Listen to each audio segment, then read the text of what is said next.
Hello, if you don't know me, my name is Bill Cool, if you can believe that. I'm in the process of setting up a video studio in my home, and I plan to appear in some of these videos. Now, this is the first one, and I sure hope they improve after this one. So I've been flying radio control airplanes for a long time now, and I don't crash very often because the electronics are so reliable.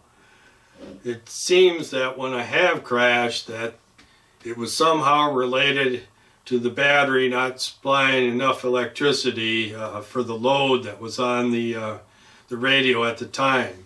I know in one case it was a 6-servo sailplane that I had, and I disconnected 2 of the servos for the flaps, and then it seemed to fly okay after that. But I was using a 4-cell nickel metal hydride battery, which only supplies 4.8 volts, which might not be enough for the Spectrum equipment that I use. So a few weeks ago I was flying my Eluna glider, and as I advanced the throttle I lost all control. It was just nothing, and it went into the ground. Luckily the motor had stopped, the electric motor that is, and the resulting crash broke the nose off.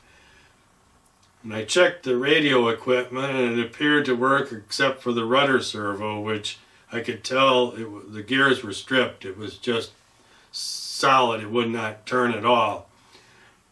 So I repaired the airplane and I tried charging the battery that was in the airplane at the time, and it started charging, but then it got to a certain point and it would not stop. It just kept charging, and the voltage wasn't going up. So I knew there must be a problem with the battery. So I asked on the internet what might be the problem, and people were telling me that, well, you probably have a bad cell. And I didn't have a proper cell checker at the time, but now I do. And if I plug that in,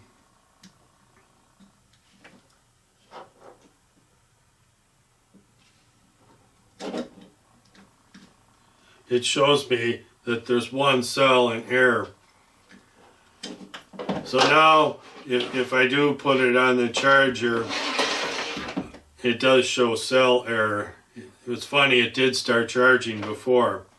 So I got myself a new battery, and then I tried flying the plane again, but the elevator control didn't seem quite right, and so I cut the power immediately and landed it. It was a little bit of a hard landing, but it wasn't a crash. And so then when I tried the elevator control on the ground, I noticed it was binding. And if I moved the little arm, I could see that it was locked up, or you could feel that it seemed like there was gears that were ground up. So I replaced the elevator servo with a metal gear digital servo, and I plan to replace the rudder at a later time. So I flew the plane again, and it appears to fly really well. No glitches at all. It does loops, rolls, and just flies really solid. So I think I've overcome this problem.